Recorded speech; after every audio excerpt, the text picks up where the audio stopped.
আমরা measures of variation পড়ছিলাম যদিও, তারপর আমি একটু একটা ব্যাপার রিপিট করতে চাচ্ছি সেন্ট্রাল টেন্ডেন্সির বিষয়ে। সেটা হচ্ছে যে আহ, কিছু এক্সাম্পলস, বেশি না, দু চারটা এক্সাম্পলস তোমরা যে আনগ্রুপ ডেটার জন্য, গ্রুপ ডেটার জন্য বলছি না আমি, গ্রুপ ডেটার এক্সাম্পলস তোমরা দেখে ফেলেছো অলরেডি কেমন করে করতে হয়। বাট কিছু আনগ্রুপ ডেটার এক্সাম্পল, এই যে এটা এসপি গুপ্তার বই, এটার দেখো পেজ নাম্বার 100 থেকে স্টার্ট, জিওমেট্রিক মিনের কিছু আনগ্রুপ ডেটার এক্সাম্পল এখানে আছে, এখান থেকে তোমরা দেখতে পারো। যেমন এই যে ইলাস্ট্রেশন 17, মানে কি ধরনের ডেটাগুলো আনগ্রুপ ডেটা থাকলে আমরা জিওমেট্রিক মিন ব্যবহার করব সেটা। ঠিক আছে, তারপর হচ্ছে তোমার আহ, আরো আছে এই 19, এটা এটা লাগবে না, এটা একটু ডিফারেন্ট স্টাইলের অঙ্ক, এটা এই ধরনের জিনিস দরকার নেই। তারপর হচ্ছে এই যে হারমোনিক মিনের কিছু অঙ্ক দেখবে তোমরা, এখানে আছে তোমাদের, আমি বলেছিলাম হারমোনিক মিন হচ্ছে আহ, মানে ভেলোসিটি, গতিবেগ বা সামথিং পার পার, মানে পার ইউনিট অফ সামথিং, যদি ইউনিট মানে ডেটাটা দেওয়া থাকে, ডেটার ইউনিটটা কি কিভাবে আছে আর কি, আমরা অনেক সময় ওই যে মাঝে একটা টান দিয়ে লিখি না, যে দেখো লিখেছে 4 কিলোমিটার পার আওয়ার, এই যে পার কথাটা, এই যে পার কথাটা আমরা কিভাবে দিই, সেটা কিন্তু একটা এরকম টান দিয়ে দিই আমরা, যে something with its velocity, say we say 5 kilometers per hour, এই যে টানটা দেই, যে এই টাইপের টানের যতগুলো ডেটা আছে, এটা এরকম দূরত্বই হতে হবে বা গতিবেগই হতে হবে এমন তো কোনো কথা নেই, অন্য কিছুও হতে পারতো। আমি যদি তোমাকে বলি দামের কথাও যদি বলি কোনো কিছুর, যেমন বললাম 25 টাকা, সেই ফর এক্সাম্পল 25 টাকা পার কিলোগ্রাম, ঠিক আছে। তো আমার প্রাইস রেটটা এইভাবে দেয়া আছে, মানে ইউনিটটা এইভাবে আছে, ইন দ্যাট কেস কিন্তু we go for harmonic mean methods. অথবা কোনো কিছুর উৎপাদন হচ্ছে বা চেঞ্জ হচ্ছে, মনে করো change, rate of change, rate of change যখন বলি তখন কিন্তু পার ইউনিট অফ সামথিং বলে বলে দিই আমরা, ঠিক আছে। বা উৎপাদন মনে করে এরকম যদি বলি যে প্রতি মিনিটে 10টা বা 15টা উৎপাদন হচ্ছে, যে 15 15 পিসেস, ঠিক আছে, 15 পিসেস পার মিনিট, এরকম বললাম, ঠিক আছে, পার মিনিট। তো এই ধরনের ডেটাগুলোতে আমরা হারমোনিক মিন ব্যবহার করি, এবং তারই কিছু এক্সাম্পলস এখানে দেখতে পাচ্ছ তোমরা, 22 নাম্বার, 23 নাম্বার, 23 নাম্বার একটু এক্সটেন্ডও করেছে তারা ডিফারেন্ট ওয়েতে। এই অঙ্কগুলো একটু তোমরা দেখবে, ঠিক আছে, জাস্ট মানে কি ধরনের ডেটার জন্য হতে পারে। তো আমরা আমাদের মেইন ফোকাস আজকের যেটা, সেখানে এখন যাচ্ছি। তো মেজার্স অফ ভ্যারিয়েশন, তো দেখো এবার মেজার্স অফ ভ্যারিয়েশনের, আমি আগের ক্লাসে অলরেডি বলেছি দুই ধরনের মেজার্স আছে, absolute measures and relative measures. Absolute measure যেমন 4 রকমের আছে, ঠিক এই চারটা মেজারের তার নিজ নিজ করেসপন্ডিং রিলেটিভ মেজারও আছে। দেখো আমি নাম্বার 1 তার ABCD, নাম্বার 2 তার ABCD, এই নামগুলো আমি গত ক্লাসে বলেছিলাম। আচ্ছা, ওই যে তোমরা বাংলায় পড়েছো আদর্শ বিচ্যুতি, গড় বিচ্যুতি, ওটাই কিন্তু, ঠিক আছে। তো এখন আমরা এগুলো আসলে দেখবো আনগ্রুপড এবং গ্রুপড ডেটা দুই ক্ষেত্রেই দেখবো এখন আমরা।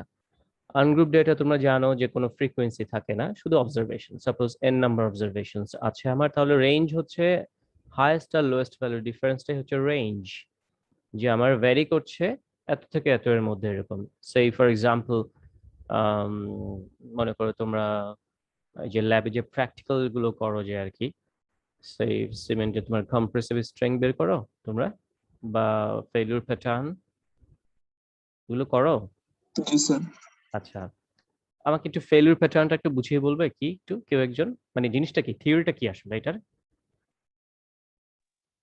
এটার থিওরিটা হচ্ছে স্যার ফেইলার দেখে জাজ করা যে কি কারণে ফেল হয়েছে বা কি ধরনের ফেলিয়ার। আচ্ছা আচ্ছা, এখন মানে ওই, তার মানে ফেলিউরের বিভিন্ন ধরন আছে, রকম আছে নাকি, এরকম কিছু? জি স্যার। এখন এই ফেলিউর বিষয়টা কি এখানে, মানে কোনটাকে জি ফেলিউর স্যার, বলা হয়, এরকম। মানে ফেলিউর বলা হয় কোনটাকে, এটা হচ্ছে আমার প্রশ্ন আর কি, মানে স্যার কখন কংক্রিট ক্র্যাক করে যখন আর কি ফেটে যাবে, কম্প্রেসিভ স্যার স্ট্রেংথ ক্র্যাক করা হয় যখন তো। ধরে। ফেটে যাবে, এই তো। আচ্ছা আচ্ছা, জি স্যার। ওকে। ঠিক আছে, তার মানে এক এক ধরনের প্যাটার্নে ফেটে গেলে আমরা মানে আমরা বুঝতে পারবো যে এটা কি কারণে কি কি কি হয়েছে, এই হচ্ছে বিষয়টা। এটা কি কোনো তোমরা ডেটা নাও, মানে নিউমেরিক্যাল ডেটা নাও এটার? জি স্যার, কম্প্রেসিভ স্ট্রেংথটা মাপা হয়। আচ্ছা আচ্ছা। সো এখন তোমরা তো নিশ্চয়ই একটা স্ট্যান্ডার্ড লেভেল আছে যে এইটুকু হলে না তেমন কোনো ব্যাপার না, এটা এরকম একটা স্ট্যান্ডার্ড থাকে না, বা এটার একটা একটা লিমিট থাকে না যে এর বেশি যেতে পারবে না, বা কিছু একটা এরকম, নাহলে খারাপ অবস্থা। তা তো অবশ্যই আছে হ্যাঁ, নিশ্চয়ই। একটা রিকোয়ারমেন্ট তো থাকে, আর এটা বেশি কংক্রিটের চাইতে আমরা আর কি টেস্ট করছি রডে বা হুম। অন্যান্য ম্যাটেরিয়ালে। আচ্ছা আচ্ছা। সো এই যে বিষয়গুলো আর কি, এটা তো তোমরা হচ্ছে তোমাদের থিওরি দিয়ে বলছো। এখন আমি যদি আমার দৃষ্টিকোণ থেকে বলি, আমি করবো কি তোমাদের থেকে কিছু ডেটা নিবো আর কি, নিয়ে আমি এখন টেস্ট করবো কি জানো, আমি আমার আমার আমার যে মেথড গুলো আছে সেগুলো দিয়ে আমি টেস্ট চেক করে দেখবো, যে দেখি কেমন ভ্যারিয়েশন করেছে আর কি। তো এখন মনে করো, ফর এক্সাম্পল, আমি যদি এইভাবে বলি আর কি, মনে করো আহ, আমি ঠিক তোমাদের লাইনে বলবো না, আমি আমার মতো করে বলি, দেখো তোমরা বুঝতে পারবে। সেই ফর এক্সাম্পল, ক্রাউন, চেনো তো ক্রাউন নাকি? ব্র্যান্ড, কোম্পানিকে চেনো? তারপর মনে করো যে তোমার ফ্রেশ, চেনো না এদেরকে? তারপর মনে করো তোমার কাছে আছে শাহ, এদেরকে চেনো তো নাকি, নাকি এখনো চিনো নি? চেনার তো কথা এদেরকে। চিনছি। সিমেন্ট। হ্যাঁ হ্যাঁ। তো এখন মনে করো ওদের থেকে তুমি কিছু স্যাম্পল নিলে আর কি, র্যান্ডমলি কয়েকটা স্যাম্পল তুমি চেক করে দেখছো, এই যে ফেলিউর প্যাটার্ন তুমি ডেটা নিলে 8-10টা, কয়টা একাধিক ডেটা তো নাও তোমরা নাকি, নিতে হয় একটা ডেটা দিতে আর ইয়ে হয় না, জি স্যার, অনেক ডেটাই হয় না, হ্যাঁ অনেকগুলো নিতে হয়। মানে মোটামুটি কয়টা নিলে নিয়ে তোমরা কাজ করো প্র্যাকটিক্যাল গুলো? 8-10টা বা 10-12টা? জি স্যার। আচ্ছা, সাপোজ 8-10টা নিলাম, ঠিক এর আমি 8-10টা নিলাম, এরও 8-10টা নিলাম। এখন এদের থেকে যে ডাটাগুলো আমি পাচ্ছি, আমি করলাম কি এর ভ্যারিয়েশন মেজার করলাম, ফেলিউর প্যাটার্ন এর ভ্যারিয়েশন মেজার করলাম, এর ভ্যারিয়েশনটা মেজার করলাম, দেখলাম যে কার কতটুকু ভ্যারিয়েশন হচ্ছে, মানে ওর ফেলিউর প্যাটার্নের ভ্যারিয়েশনটা। তো আমি দেখলাম কি, সেই ফর এক্সাম্পল, যে এর প্যাটার্নটা সামহাও আমি বের করলাম যে 1.21% ভ্যারি করে ফেলিউর প্যাটার্নটা, এটা ভ্যারি করছে 1.79% ভ্যারি করে, আর এটা ভ্যারি করছে মনে করো 1.45% ভ্যারি করছে। ওর ফেলিউর প্যাটার্ন ভ্যারি করছে এত পার্সেন্ট আর কি, সাপোজ এতটুকু জাস্ট শুনো একদম জিনিসটা। এখন আমি একটু গ্রাফ দিয়ে যদি চিন্তা করি এবার, এই ডেটা, আমি জানি না তুমি তোমাদের গ্রাফটা কেমন থাকে, আমি স্ট্যাটিস্টিক্যাল গ্রাফের কথা বলছি আর কি। ধরো এইদিকে আমি নাম্বার অফ স্যাম্পল দিলাম এই বরাবর, এদিকে দিলাম হচ্ছে ফেলিউর প্যাটার্ন। তো এর গ্রাফটা মোটামুটি ধরো এরকম পেয়েছি আর কি, সেই। তারপর আরেকটু দিই দু একটা, ক্রাউন সিমেন্টের যে গ্রাফ, তারটা পেয়েছি মনে করো এটা হচ্ছে এক্স, একটু অন্য কালারের দিই তাহলে একটু সুবিধা হবে বুঝতে। আচ্ছা,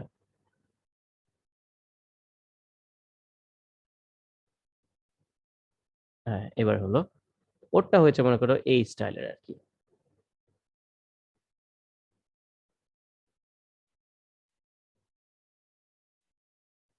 এইরকম। আর ফ্রেশেরটা হয়েছে এইরকম।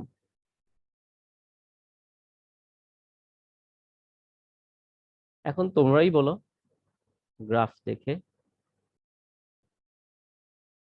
ডিসপারশন বেশি কার মনে হচ্ছে? পার্সেন্টেজ তো দিয়ে দেখিয়ে দিয়েছি, এমনিতে ডিসপারশন বেশি কার মনে হচ্ছে? Just for understanding.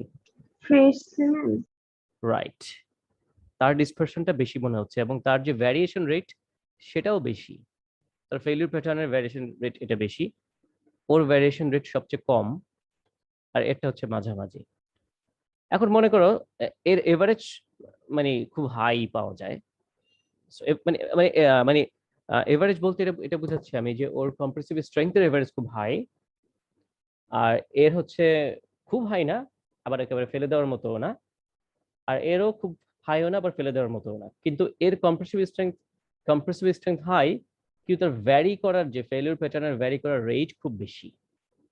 আর এর কম্প্রেসিভ স্ট্রেংথ খুব হাই বলা যাবে না, তবে একেবারে ফেলে দেওয়ার মতো না, রিজনেবল মানে অ্যাকসেপ্টেবল লেভেলে আছে, স্ট্যান্ডার্ড লেভেলের কাছাকাছি আছে সে, এবং তার ভ্যারি করার ফেলিউর প্যাটার্নের ভ্যারি করার রেট সেটাও অনেক কম। এই সবকিছু বিবেচনা করে এখন তোমরা বলো তো কোনটাকে তুমি সাজেস্ট করবে যে না বেশি রিলায়েবল আসলে কাকে বলা যেতে পারে? একটু চিন্তা করে বলো।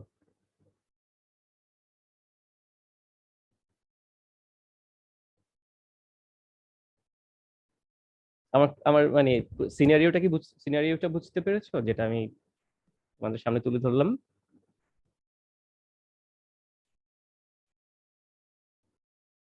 হ্যালো, স্যার আরেকবার বললে ভালো। মনে করো এই যে ফ্রেশ সিমেন্টের এর এভারেজটা, compressive strength average high, average on an average তার হাই কম্প্রেসিভ স্ট্রেংথ, কিন্তু তার ভ্যারি করছে খুব বেশি আর কি। খেয়াল করে দেখো কম্পারেটিভলি তার ফেলিউর প্যাটার্ন ভ্যারি করার রেটটা বেশি। আর এর হচ্ছে মোটামুটি ভালো, মানে এর হচ্ছে এর এভারেজ কম্প্রেসিভ স্ট্রেংথ তাই ক্রাউনের হাই বলবো না, বাট মানে অ্যাকসেপ্টেবল লেভেলে আছে আর কি। ঠিক আছে, মানে গুড, এভাবে বলি দিস ইজ গুড। ওটা হচ্ছে গুডের থেকে একটু বেশি, কিন্তু ভ্যারি করছে আবার বেশি। এটা হচ্ছে acceptable, this is also acceptable the for Shah. এবার তুমি বলো কিন্তু তার ভ্যারি করার ফেলিউর প্যাটার্নের ভ্যারি করার রেটটা খেয়াল করে দেখো। ঠিক আছে, সেটা এর সবচেয়ে বেশি, এর সবচেয়ে কম, আর এর মাঝামাঝি আছে। এখন কোন সিমেন্টটাকে তুমি বলবে যে না ইউজ করার জন্য আমি সাজেস্ট করতে পারি বা বেশি কনফিডেন্টলি ক্রাউন বলবো? সিমেন্ট। আচ্ছা, তো এখন are you confident crown cement? জি স্যার। ওকে, কেন বলো তো? স্যার ভ্যারি করতেছে না বেশি, এভারেজে গুড আছে, অ্যাকসেপ্টেবল। হ্যাঁ, এটাও কিন্তু এভারেজে গুড অ্যাকসেপ্টেবল, বাট তোমার উত্তর ঠিক আছে, ভেরি গুড, থ্যাংক ইউ। তুমি তুমি আসলে মেইনলি ফোকাস করেছো কোনটার উপর? ভ্যারি করার স্যার রেটটা, তাই তো? ভ্যারি করার রেটটা। Very good. তার মানে বিষয়টা কিন্তু এরকমই যে কোনো কিছু যত ফ্ল্যাকচুয়েট করবে তুমি কিন্তু তত কনফিডেন্স হারাবে, যে এটা তো একটু মনে হচ্ছে আমি সমস্যায় পড়ে যেতে পারি, খুব ভালোটাও পেয়ে যেতে পারি আবার খুব খারাপটাও পেয়ে যেতে পারি, আনসার্টেইন, তাই না? এই যে বিষয়টা, আমরা এইটা কিন্তু আমি আমার দৃষ্টিকোণ থেকে বললাম, আমি, তোমরা হয়তো তোমাদের থিওরি দিয়ে ওইভাবে বলবে, আমি হয়তো আমার মতো করে বলবো আর কি। বাট প্র্যাকটিক্যাল ইউজটা বুঝতে পেরেছো, ভ্যারিয়েশনের ইউজটা কিভাবে হতে পারে? জি স্যার। So, এই হচ্ছে যে ভ্যারিয়েশন এর মজার বিষয়গুলো, কিন্তু কিভাবে বের করব সেই মেজারগুলো এখন আমরা একটু শিখবো আর কি। ঠিক আছে, আচ্ছা। সো প্রথমেই তো বলে নিয়েছি রেঞ্জ। আমরা তো বলি না এরকম যে এত থেকে এত রেঞ্জের মধ্যে থাকলে এনাফ। এটাই হচ্ছে বিষয়টা, যে হাইয়েস্ট কত লোয়েস্ট কত, এটা এটা এমন আমি আর এটা নিয়ে আর বলবো না কিছু। মিন ডেভিয়েশন তোমরা পড়েছো, গড় বিচ্যুতি এই নামে পড়েছো আর কি। ঠিক আছে, এই যে ফর্মুলাটা খেয়াল করলে বুঝতে পারবে যে sum of absolute value of xi minus x bar by n। তো যতগুলো অবজারভেশন থাকছে সবাই তো হচ্ছে xi, মানে x1 থেকে শুরু করে xn পর্যন্ত আর কি আমাদের। ঠিক আছে, x1 থেকে শুরু করে। তো এখন আহ, এই যে এদের তো একটা x12 পাবো আমরা অ্যারিথমেটিক মিন। তো প্রত্যেকটা x অবজারভেশন থেকে x বারের যে ডিফারেন্স দূরত্ব xi মাইনাস x বার, সেই দূরত্বগুলোর গড়, সেটাই গড় বিচ্যুতি আর কি, তোমরা যেটা পড়েছো আর কি। এটা কিন্তু absolute value, not first bracket. Okay, আমরা সবচেয়ে বেশি গুরুত্ব দেই যেটার উপর, সেটা হচ্ছে আসলে দিস ওয়ান, স্ট্যান্ডার্ড ডেভিয়েশন। এবং দেখো আমরা কিন্তু অ্যাবসলিউট মেজার গুলো বলছি সব, এই যে নাম্বার 1 এর a, 1 এর b, 1 এর c, যে উপরে বলে এসেছিলাম অ্যাবসলিউট মেজার। সো অ্যাবসলিউট মেজারটা সবসময় বের করতেই হবে, তারপর রিলেটিভ মেজার। ঠিক আছে, যদি বলি রিলেটিভ মেজারে এটা বের করো, ওই তোমাকে বাই ডিফল্ট আগেরটা বের করে আসতে হবে, তার তার নিজের যে অ্যাবসলিউট মেজার আছে সেটা। তো স্ট্যান্ডার্ড ডেভিয়েশনে তোমরা আদর্শ বিচ্যুতি নামে পড়েছো তোমরা, so far I can case, তোমরা পড়ার কথা, সবাই না হয়তো অনেকেই। আচ্ছা, তো ফর্মুলা এখানে দু ধরনের দেখতে পাচ্ছ, ফর্মুলা তোমরা কিন্তু ইউজ করবে সেকেন্ড ফর্মুলাটা ইউজ করবে তোমরা। ফার্স্ট ফর্মুলাটা দিয়ে সময় বেশি লাগে অঙ্ক করতে আর কি। ডেফিনেশনের জন্য এটুকু লিখতে পারো, ডেফিনেশন যদিও থাকে না, দরকার নেই ডেফিনেশন এগুলোর, বাট ফর্মুলা তো জানতে হবেই, এটা ইউজ করব আমরা ইনশাআল্লাহ। এই ছিল আমাদের আনগ্রুপড ডেটার জন্য। তো গ্রুপ ডেটার জন্য হচ্ছে কি যে ফ্রিকোয়েন্সি থাকবে, দেখো যে ফ্রিকোয়েন্সি দেওয়া আছে এখানে, ফ্রিকোয়েন্সি থাকবে যে সেখান থেকে আমরা ফ্রিকোয়েন্সি সহ হবে ফর্মুলাগুলো। আমি আর ওই রেঞ্জেরটা লিখিনি, আর দরকার নেই আসলে ওটা তেমন একটা।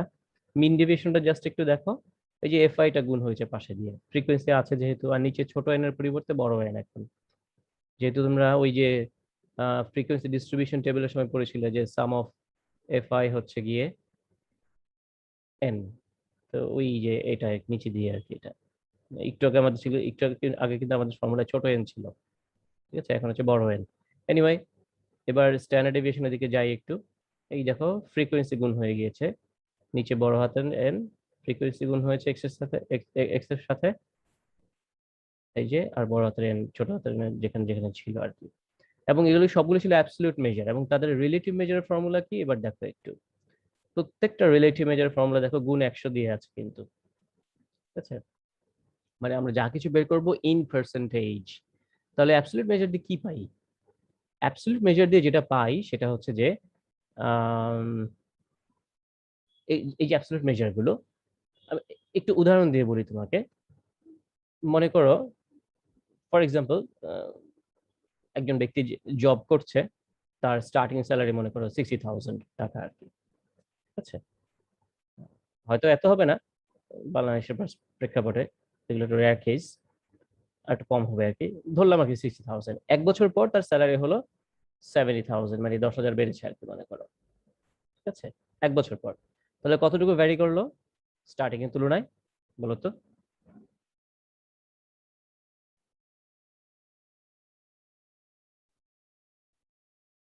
স্টার্টিং স্যালারির তুলনায় কতটুকু ভ্যারি করলো 1 বছর পর তার স্যালারি?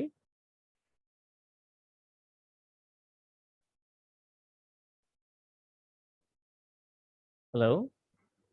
স্যার 10,000। 10,000 ভ্যারি করেছে, হ্যাঁ। তো এখন যদি প্রশ্নটা একটু ঘুরিয়ে বলি তোমাকে, কত পার্সেন্ট বেড়েছে কি বলবে? একটু অন্যভাবে বলতে হবে না তখন, যে 60,000-এর বেড়েছে 10,000 টাকা, একে কত, 100-তে কত, এভাবে এভাবে বলতে করে নিতে হবে না? ঠিক আছে, সিম্পল পাটিগণিতের যেটা আর কি। আচ্ছা, জি স্যার। তো এই হচ্ছে বিষয়টা। তো তুমি যেটা বললে এটা হচ্ছে ভ্যারিয়েশন, অ্যাবসলিউট মেজার, তুমি যেটা বললে, আর আমি পরে যেটা বললাম পার্সেন্টেজ, যে কত পার্সেন্ট বেড়েছে, ওটা হচ্ছে রিলেটিভ মেজার, ঠিক আছে, যে আমরা ভ্যারিয়েশনের পার্সেন্টেজটা বের করি, এই কারণে এই ফর্মুলাগুলো হচ্ছে 100 দিয়ে গুণ। তবে এই যে একটু আগে বললাম যে তুমি অ্যাবসলিউট মেজার বের না করলে রিলেটিভ মেজার বের করতে পারবে না। কারণটা কি দেখো তো, আমি একটা এক্সাম্পল দিয়ে দেখাই তোমাদের, এক্সাম্পল না জাস্ট ফর্মুলা দিয়ে দেখো তুমি। দেখো আনগ্রুপড ডেটার যে ফর্মুলা মিন ডেভিয়েশন, এটা এটা কিন্তু নোটেশনটা, এটা জাস্ট তোমার, এটা কিন্তু এমডি গুণ এক্স বার নয়, এটা হচ্ছে মিন ডেভিয়েশন হচ্ছে আসল কথা, কার সাপেক্ষে? এক্স বারের সাপেক্ষে, অ্যাবাউট মিন, এই ফর্মুলা। সেম জিনিসটারই আবার দেখো এই যে দেখো এখানে গ্রুপ ডেটার জন্য কি হয়েছে, গ্রুপ ডেটার জন্য হচ্ছে ওই এফআইটা গুণ হয়েছে, কিন্তু এমডি অফ এক্স বারের এই নোটেশন কিন্তু সেম, ঠিক আছে, গ্রুপ ডেটার আনগ্রুপ ডেটার এই নোটেশনটা সেম, শুধু ডান পাশের ফর্মুলাটা কখনো এফআই আছে আর নাই, এই হিসাবে হচ্ছে আমাদের ইয়েটা। তো তার রিলেটিভ মেজারটা খেয়াল করে দেখো, MD of x bar divided by x bar গুণ 100। কারণ এই এমডি অফ এক্স বার কোনটা, গ্রুপ না আনগ্রুপের? যে কোনোটারই হতে পারে, ডাটা যেটা থাকবে সেটাই। নিচে হচ্ছে ডিভাইডেড বাই এক্স বার, তার মানে কিন্তু আবার এই নয় যে এই এক্স বার কাটাকাটি যাবে, ওটা তো নোটেশনের এক্স বার, নিচেরটা হচ্ছে আলাদাভাবে এক্স বার, ঠিক আছে। তো রিলেটিভ মেজার বের করার জন্য বুঝতেই পারছো এই যে উপরে এমডি অফ এক্স বার আছে, তার মানে তার অ্যাবসলিউট মেজারটা বের করে আসতে হবে। একইভাবে স্ট্যান্ডার্ড ডেভিয়েশন আমরা দেখলাম যে এস, আনগ্রুপ ডাটার জন্য ছিল এস, দুটোই এস, মানে নোটেশনটা এস, এবং তার রিলেটিভ মেজারটা খেয়াল করে দেখো, coefficient of variation s by x bar, অর্থাৎ তুমি যখন কোএফিশিয়েন্ট অফ ভ্যারিয়েশনটা বের করতে যাবে তোমাকে এস বের করে আসতেই হবে, মাস্ট। এই হচ্ছে বিষয়টা। একটা এক্সাম্পল দেখি আমরা। এটা অবশ্য একটা ভিন্ন টাইপের এক্সাম্পল, তোমাদের সিভিল ইঞ্জিনিয়ারিং লাইনের না। আমাকে একটু কষ্ট করে তোমরা ওই দিও তোমাদের প্র্যাকটিক্যালি তোমরা যে কাজগুলো করো আর কি ল্যাব এক্সপেরিমেন্টে, এটার যে থিওরিটা আর কি, যে তোমার ডেটা যে নাও ওটার থিওরি এবং এটার যে ল্যাব এক্সপেরিমেন্ট যে করো সেই রেজাল্টগুলোর যে ডেটাগুলো আমাকে একটু দিতে পারবে, যাতে আমি এই ডেটাগুলো দিই তোমাদের হয়তো তোমাদের কোশ্চেন করে দিলাম, তাহলে তোমাদেরও একটু ভালো লাগবে আনসার দিতে, বুঝতে পারবে তোমরা যে কিভাবে ব্যাখ্যা করবে আর কি। এখানে তো আমি আসলে তোমাদের ডেটা তো পাই না, ওকে তো একটু কষ্টকর পাওয়াটা, আমি অন্য একটা ডেটা পেয়েছি আর কি এখানে। তো সেটা দিয়ে না হয়তো বোঝার চেষ্টা করো, যে স্ট্রেংথ বললো যে তোমরা সেই জিনিসটি আর কি, এটা অবশ্য অন্য কিছু স্ট্রেংথ। দেখো tests strength test carried out on some samples of yarns from the spinning machines of two brands. The results obtained from the first brand are in pounds. এইগুলো পাওয়া গেল, স্যাম্পল ডেটা নেওয়া হয়েছে, ঠিক আছে, স্যাম্পল নেওয়া হয়েছে ইয়ার্ন। ইয়ার্ন চেনো? স্পিনিং মেশিন চেনো? স্পিনিং মেশিন মিনস হচ্ছে তোমার ওই যে কটন ফাইবার থেকে যে বিভিন্ন টাইপের সুতা প্রডিউস করে যায় আর কি, সেটা ঘুরিয়ে ঘুরিয়ে ওরকম মেশিন। টেক্সটাইল ইন্ডাস্ট্রিতে এরকম একটা পার্ট আছে, বা স্পিনিং মিলসও আছে আর কি এরকম, আচ্ছা আলাদাভাবে। তো এরপর দেখো এরকম ইয়ার্ন হচ্ছে সুতা আর কি বিভিন্ন টাইপের, এবং তাদের স্ট্রেংথ টেস্টটা দেখা হচ্ছে, মানে টেনসাইল স্ট্রেংথ কতটুকু টান নিতে পারে সে আর কি, এরকম একটা বিষয়। and the results from the second brand are in pounds. এটাও নেওয়া হলো সেকেন্ড ব্র্যান্ড থেকে, সেকেন্ড মেশিন থেকে মনে করো, এত পাওয়া গেল আর কি। Now the question is compare between the two brands regarding the strengths of the yarns produced by them. দুটো যে ইয়ার্ন ব্র্যান্ড থেকে যে আমি ইয়ার্নের আউটপুট পাচ্ছি, যে স্ট্রেংথ টেস্ট করে যে রেজাল্টগুলো পাচ্ছি, সেখান থেকে তুমি এই দুটোর মধ্যে কম্পেয়ার করো। অথবা এভাবে বলতে পারি যে এই দুটোর মধ্যে কোনটাকে তুমি মোর কনফিডেন্টলি বলতে পারো যে এটা নিলেই ভালো হবে, এই ধরনের কিছু একটা আর কি। তো স্টার্টিংটা আমরা যেভাবে করব সেটা হচ্ছে, আমি অন্য একটা ক্লাসে পড়াচ্ছিলাম, সেখান থেকে আমি একটা জিনিস দেখাই তোমাদের। এই যে লেখাটা দেখতে পাচ্ছ তোমরা, নিচে লিখে রেখেছি দেখো, টু কম্পেয়ার বিটুইন দ্য, নিচের ব্লু লেখাটা খেয়াল করে দেখো, দেখতে পাচ্ছ নিচেরটা? সেকশন বিতেই পড়াচ্ছিলাম আর কি তোমাদের। হ্যালো, জি স্যার, দেখতে পাচ্ছি। আচ্ছা এইভাবে স্টার্ট করবে যে to compare between two spinning machines we will use coefficient of variation method. আচ্ছা আমি তোমাদের লিখেই দেখাই, সমস্যা নেই, এই পাশে দিয়ে লিখে দিই, to compare between two spinning machines, spinning বানানো ভুল হয়েছে, আচ্ছা হতেই পারে, এখানে তো দেখায় না, উপরে টু বানানো ভুল হয়েছে। আচ্ছা, spinning machines we will use coefficient of variation method.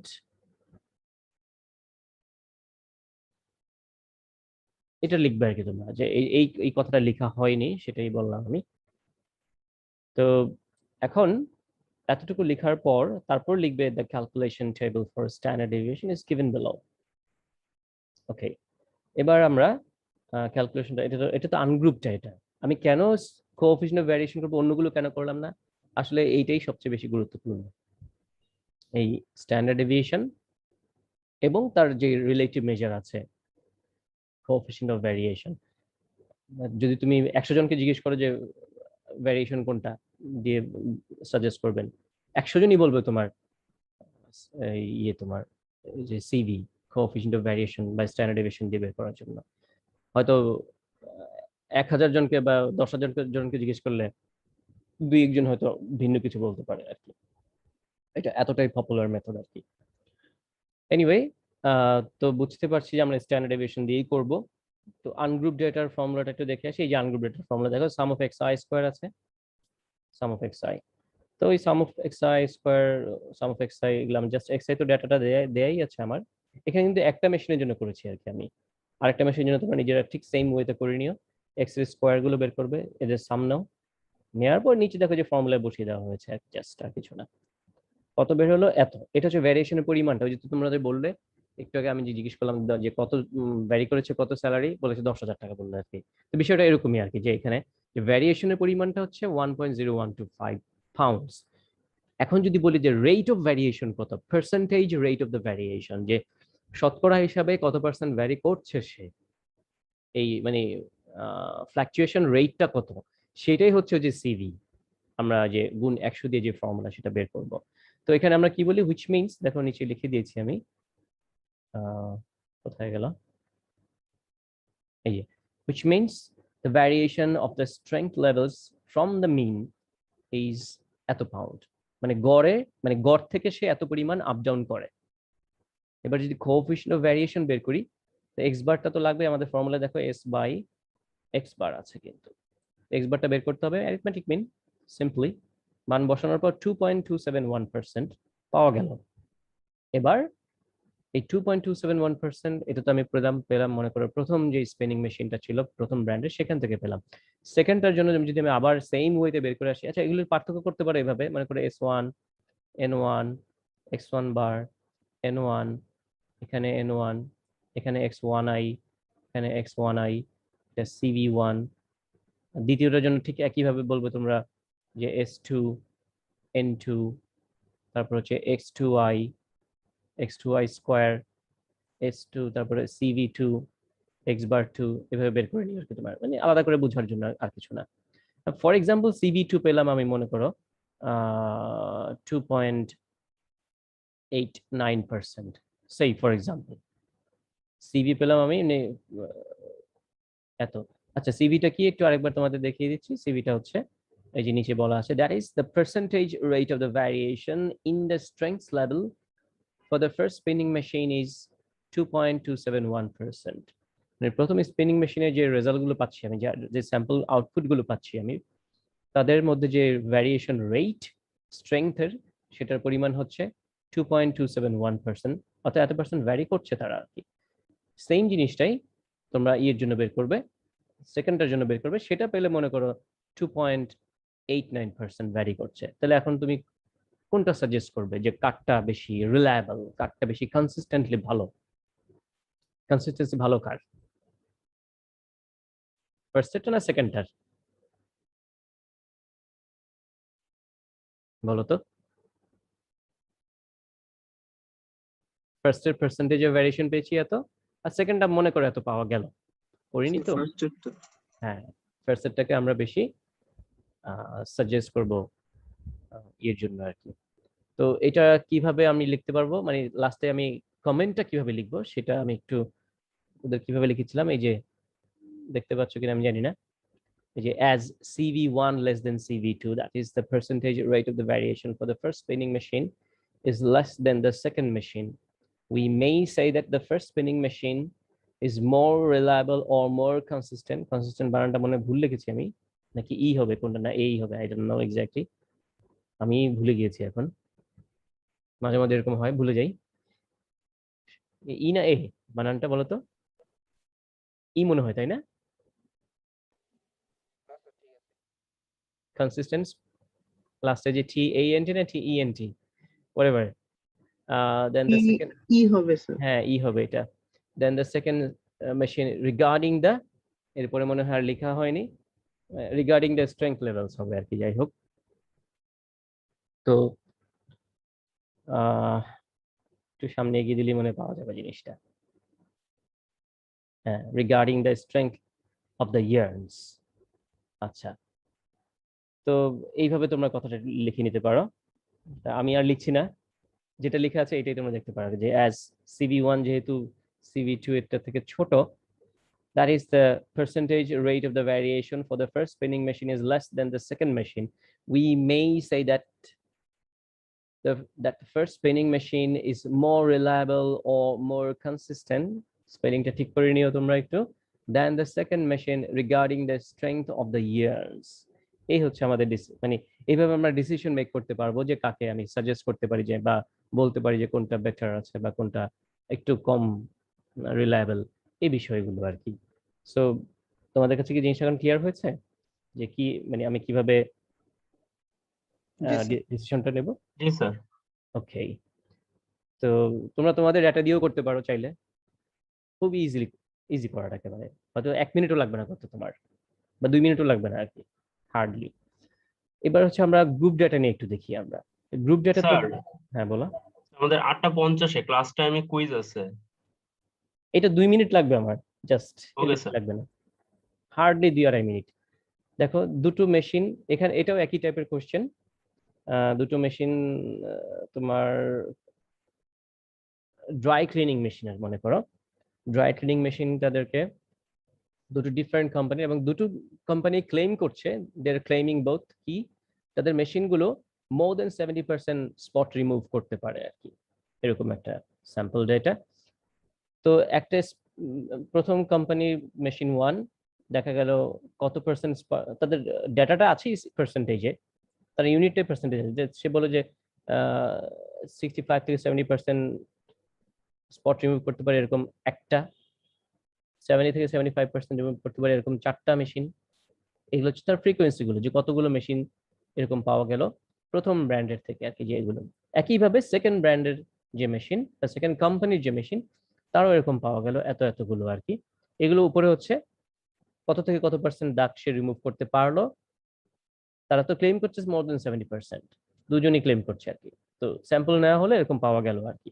এগুলো ক্লাস ইন্টারভেল গুলো এখানে দেওয়া আছে, এবং ওই অনুযায়ী তার ফ্রিকোয়েন্সি গুলো এখানে আছে আর কি। আচ্ছা, তো আমাদের যেই আমরা স্ট্যান্ডার্ড ডেভিয়েশনই করব, ফর্মুলাটা দেখো স্ট্যান্ডার্ড ডেভিয়েশনের, এই যে ফর্মুলাটা, sum of f i x i square আর sum of f i x i whole square. তার মানে এই just sum of f i x i square আমাদের যেটা একটু লাগবে এখানে। তো ওই লেখাগুলো তোমরা একটু আগে যে দেখালাম ওভাবেই স্টার্ট করবে কিন্তু, যে আমরা কম্পেয়ার করার জন্য স্ট্যান্ডার্ড ডেভিয়েশন মানে কোএফিশিয়েন্ট অফ ভেরিয়েশন বের করব। তো ডেটা সেট তো এটা আমাদের এইটুক, তো আমি কিন্তু একটার জন্য করেছি, আবারও বলছি, তোমরা সেম ওয়েতে অন্যটার জন্য করবে, আমি এটার জন্য করেছি আর কি, মানে ফার্স্ট মেশিনের জন্য করেছি আর কি, সেকেন্ড মেশিনের জন্য করবে তোমরা। তো এটা তো সেম থাকবে, শুধু এইটা তোমরা এফ আই লেখা, তো তোমরা F1I লিখো আর কি, তোমরা পরেরটা লিখবে F2I। যেহেতু একটা করেছি আমি কিছু দেইনি আর আমি আর এক্স আইটা বের করে নেবে। এক্স আই হচ্ছে মিড পয়েন্ট, এই যে ক্লাস ইন্টারভ্যালগুলোর মিড পয়েন্ট হচ্ছে প্রতিটা এক্স আই, মধ্যবিন্দুগুলো আর কি। তাহলে ওই যে এফ আই এক্স আই বের করো, পাশাপাশি গুণ করে দিয়ে F i x i square বের করো, অর্থাৎ এক্স কে স্কোয়ার করে দিয়ে এফ আই এর সাথে গুণ করে যে সামগুলো বের করো। সামগুলো বের করে নিয়ে দেন এই ভ্যালুগুলো ওই যে নিচে এই ফর্মুলা এখানে যার যার পার্টে বসিয়ে দাও। বসিয়ে দিলে কিন্তু তুমি মোটামুটি ভাবে ওই যে ইয়েগুলো স্ট্যান্ডার্ড ডেভিয়েশন পেয়ে গেলে। এবার coefficient of variation, coefficient of variation এই দেখো সিভি বের হয়ে গেল, এক্স বারটা বের করে নিতে হবে আগে গ্রুপ ডেটার ফর্মুলা দিয়ে, তারপর সিভি বের হলো এত পার্সেন্ট। সেম ওয়েতে তুমি CV2 বের করো, এটা মনে করো CV1, CV2, তারপর দেখো ওর পার্সেন্ট, দ্বিতীয়টার পার্সেন্টেজ কত আসে। এরপর ঠিক আগের মতো আবার কি পারবে, পারবে আশা করা যায়। ফর্মুলা দেখে তুমি এই যে টেবিল বারে F i x i square আছে, এফ আই এক্স আই আছে, তো F i x i square একটা কলাম লাগবে, এফ আই এক্স আই একটা কলাম লাগবে, আর এক্স আইটা বের করে নিতে হবে। That's all. কি ঠিক আছে, পারবে তো নাকি? ওকে, তাহলে আমাদের ক্লাস আজকে এই পর্যন্তই থাকলো। Thank you so much.